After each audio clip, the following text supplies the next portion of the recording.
Hey, good morning. It's your boy is Twisted. Find me on YouTube. So yesterday I had a conversation with a brother who kind of knows what I'm going through. I've never really said anything to anyone, but I did post a GoFundMe with Cash App for some help to no avail. But my man asked me, he saw me smiling and beep-bopping. And anybody know me when I'm walking, man, I walk with a little bop, I guess. A lot of people say they know me by the way that I walk when they see me in the distance or whatever. But my man that saw me, man, he thought that everything was figured out. He was like, yo, I see everything good, brother. You know what I mean? I said, nah, man, ain't nothing happened. You know what I'm saying? He said, man, you looking good and all that. I said, I shouldn't I? You know? And he's just like, yo, you don't look like you hurt. And I said, what does hurt look like? And immediately what was brought in my mind it was a part in the Bible that I remember I read. And I could be taking it out of context, but I don't think I am. I mean, if I am, then Lord forgive me and someone correct me. But the Bible said, it says, be not like the hypocrites. When they fast, they frown their faces up out there in public so the people can feel sorry for them, give them praise, you know, things like that. Oh, look at what he's doing for God. And that stuck with me a long time. And I do agree that sometimes that you don't need to act the part. If you are hurting, bro, you should be able to come boldly. There's another story in the Bible. I could be taking it out of context again, but it was one that the midnight, there was a guy that knocked on his friend's door at midnight. Said he had a visitor and he need 3 loaves of bread. I don't think his friend gave it to him. But he came boldly. And I believe he ended up getting that bread. He didn't come talking about, I need this, I need it. He didn't come all sad, man. He came boldly. This is what I need.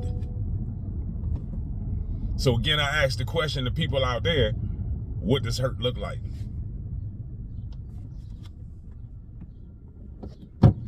I believe when Job was sitting there in all his humility and everything, God told him, stand up, prostrate, stand up. Let some kids go across the street, the bus stop. And I take that with me. And no matter what's going on, I got to keep a smile on my face somehow because God's watching me. And I don't want people to reward me out of my sorrow. Don't do that. Don't wait till a man or someone gets down and he's out to the point to where you just kick them or something like that. And that's what we're used to doing. We're used to drama. And it's cool. And that's one of the reasons why I just stay out the way. You know, I've always tried to just stay out the way. I've been through a lot of things back in the day, you know, and I'm not going to lie, man. M. Dot, I love you, man. You looked out for me. The last time I was in this position was years ago. I mean, it was years ago. And a sister of mine, M. Dot, you came through, you looked out. You put it all on the line for me. You know what I'm saying? And thank you. I thank you for that. You know, to all the people that may have mentored into my life, you know, throughout life, you know, I really thank you. Most of the time it's a rare thing, but I thank you for that. I love y'all for that, man. It helped build the person that I am today. But again, what does hurt look like? What does need look like? Does a man or a woman have to have all their shit sitting outside? Sorry for the profanity, but does a man or a woman have to have all their stuff sitting outside and they sitting on the corner before they get help? I'm not preaching for myself right now. I'm preaching for somebody else out there. Stand up. I know it hurts. But when people see you hurting, brother, they're going to stand. They're going to step on you. They're going to kick you. You know? They're always going to tell you what you should have and could have and would have done that the whole time they saw you falling. And again, it's not their responsibility to help you. It is not. It is not your responsibility to help them. But sometimes it does take a village. Sometimes it takes the people around you to understand and to be safe and to be okay. Where I live at right now, you know, there's not my neighbors and stuff, they can't help me. A couple of them are going through the same thing, but we share things. Someone needs bread, I got it. You know, had a lady next door, she needed a kitchen set. I gave it to her, I blessed her. So I look at all the things that I'm doing, even though I'm going through this thing here, how many people I'm able to bless in the process. And it puts a smile on my face. Because not only am I blessing them with some things that are extra weight for me that I can't carry right now, because I got a lot of weight on my shoulders. I can't carry it. At least I see families that need it and that can use it. And somehow God is using me to be a blessing towards them, whether anything is happening for me or not. So, brother, sister, if you out there, put that smile on your face, man. I know it's hard. I know it's hard. Bro, I'm facing the worst shit I've ever had in my life. And you'll see me just like this as I go down. To the day I die, I'm gonna die swinging, baby. I got a family to take care of. I got a wife. And I would do any and everything to take care of my wife. That is good. Take care of your families, man. I don't care what it look like. Y'all in a hotel, you paying for, you doing your thing, you are taking care of your family. Let them, they can say anything they want to, man. It's all good. I found myself last night, I was questioning God. I'm like, why? Why is this happening to me, man? Why? It was like in my spirit, he said, don't question me. Don't question the work that I do. Last night I had to realize it's not about my will, but it's his will. It is. It's his will. We can pray for things all we want, but I pray that it's in his will that I'm good. That I'm good. And I'm going to continue to lean on him. If I find myself laying in the street next week, don't matter. I'm going to lean on him. The Bible says, knock on the door. Ask, you shall receive. Knock and the door shall be opened.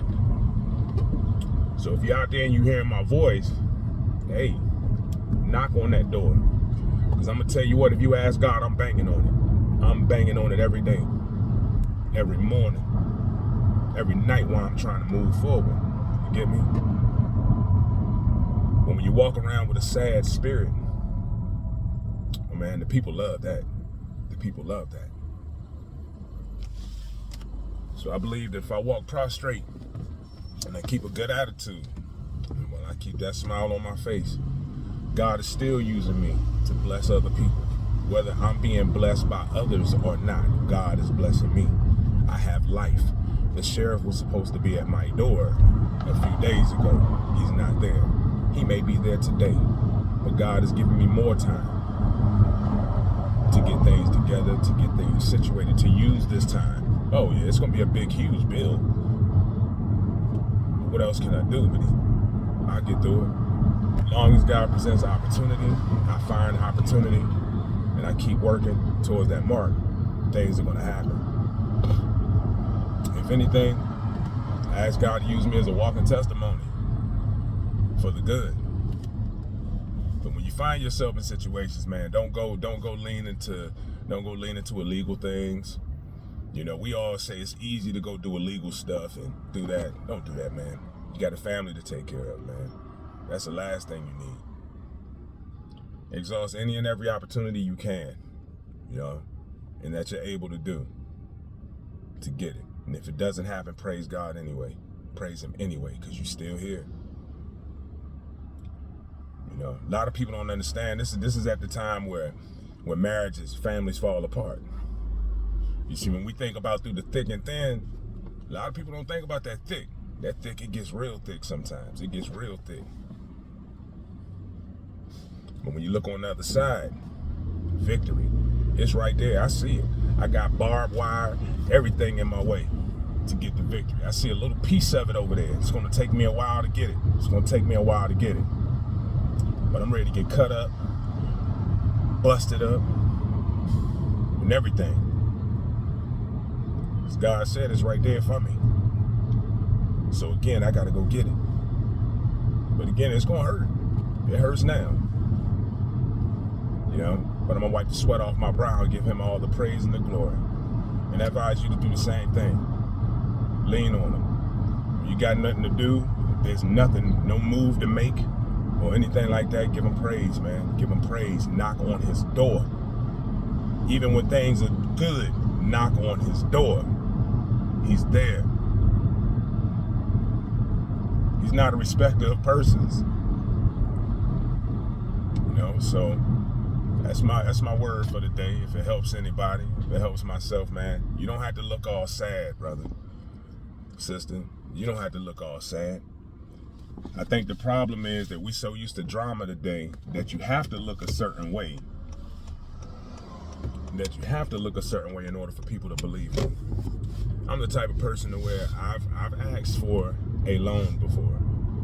Yes, hey man, you know, just like this. Hey, what's going on? Hey, you got a little bill due or whatever. Hey man, you mind if I borrow like $300? Man, I ain't got no $300. That's what I get. Something, all right, I understand, man, not a problem. You know, it's very rare I'll do something like that. But if I come and I ask for it, I'm in need. And next thing you know, the house is black. Same person. Damn, man, I thought you was joking. Nah, man, I wasn't joking, brother. I was telling the truth. Looking the same way while I'm saying what I'm saying. Why? Got solar lights and things like that. Shit happens, man. You know? And I've been through what? 2 surgeries, 1 major surgery over the last year or 2. And wifey done been through a surgery, you know?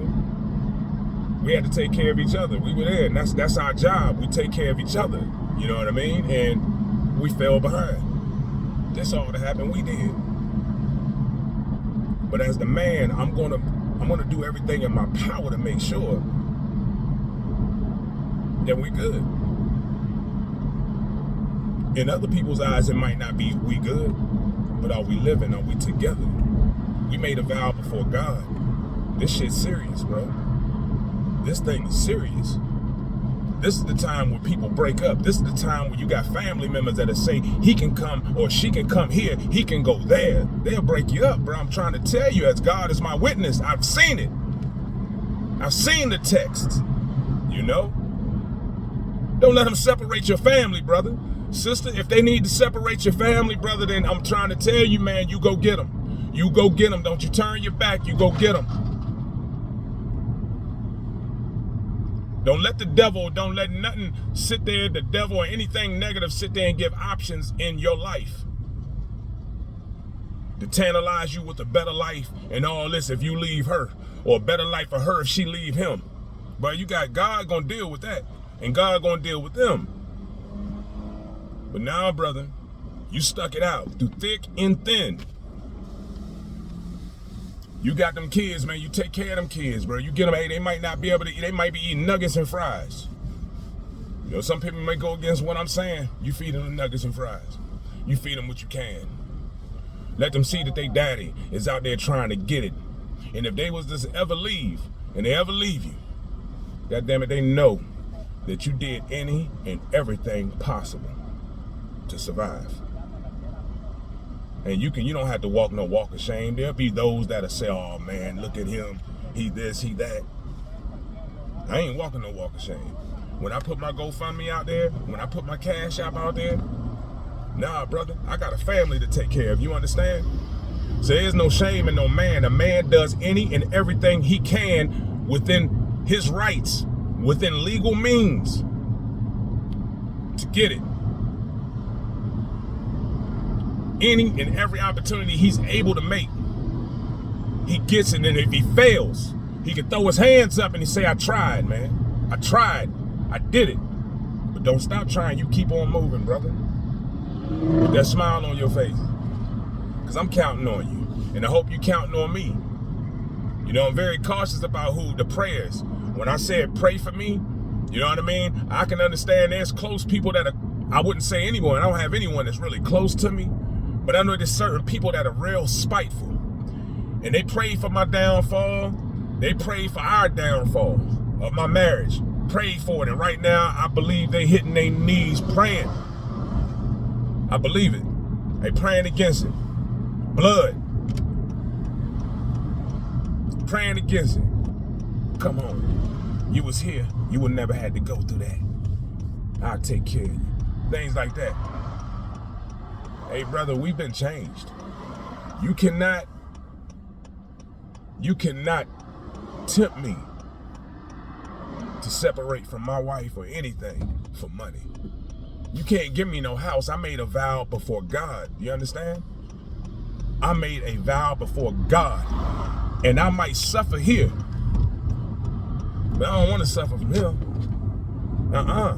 I understood the fear of the Lord the day that I said I do. Because he placed a responsibility in my life. I was wild. I was doing my thing. But I was wilding out. I really was. I had no purpose. I'm making money. But there was nothing. I'm bouncing from here to there, everywhere. Hustling, grinding, whatever. Still praying and things like that. But I didn't have nothing to keep me. There was nothing in my life to keep me centered, to keep me grounded. And then I seen her. My wife, man. And this might be the only time you ever hear me talking about my wife, because she's everything to me. To me, she's precious. When I found my wife, I got that diamond. I don't need to have it cut to live. It's already brilliant. It's perfect the way it is. And my wife saved my life. She saved my life because I was spiraling. I was riding the fence. I was lukewarm. She saved my life. And the day that I said I do, I remember the day I was looking in my wife's eyes, and it was maybe 5 years afterwards that she said, you know, she just admired the way I looked in her eyes as we were getting married. And we were saying our vows. And I told her, I said, babe, I'm going to tell you the truth. I wasn't looking at you in your eyes because of the simple fact that you, that I loved you. And I was happy to be there. I was, all that. But at that moment, God was talking to me. Through thick and thin. Don't you run. I got you. This is the responsibility in your life. You said you needed responsibility, here it goes. It's right here. Here's your responsibility. Some people would say that, why you get married? You didn't have enough money saved up, things like that. Why did you do it? Because I ain't want to live in sin. That's my wife. I'm not going to defile her. Anything in sin? No. I couldn't do it. I felt awkward going to church before we were married and we together. And when they talk about the singles and marriage and stuff like that, I'm sorry this video went totally another way, but I'll get it back to where it was. And nah, man, I had to do it the right way. And I remember when we first started dating, oh man, the world was against us, man. The world was against us. The world was against us. I looked at my wife's eyes. I said, I'll see many people come and go on your side, but I'll still remain. I promise you that. I will remain. I'm still here. I've seen a few come and go. I'm still here. And I ain't going nowhere. There's one thing I can say in my life, that if I've never kept my word on anything else, I've kept my word on this. But this one, God's riding on it. I cashed in on this one. And so when it looks like I'm about to lose it, I got to grab a hold. And I got to take care of my wife. And that's what it is. But back to something else. But if somebody can use that for something, use it. I just had to drift off of that for a minute. But my wife is everything to me. You know what I mean? And she trusts me. That's the thing. My wife trusts me. She's different. My wife's not like what you see out here. She's not like that. No disrespect to no other woman, but there's no other woman that can even stand in the room next to my wife, in my opinion. No woman.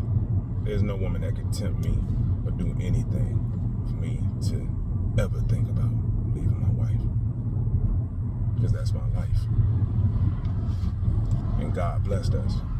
So even as we're spiraling downhill, God is still using us to bless others, which is an amazing thing. But what I'm getting at is, men, ladies, mainly the men, you got your family, man, take care of them. I know that when it gets to a certain point, especially if in my situation, eviction, you don't have no money, you know, to really do whatever, it's gonna come. It'll come. Get that back ready. Get that back ready. Because you're gonna work it. You're gonna toil them fields to get it. There's nothing wrong with that. I understand God's provider. One of the other things I say when man working, no matter what you're doing, man, when you know God is in control and he's blessing you with this, oh man, it makes you go in beast mode, you know? But anyway, I'm just rambling on. I don't even remember half of the stuff that I said. I mean, whatever. But yeah, man, y'all have a blessed day out there. Get it in.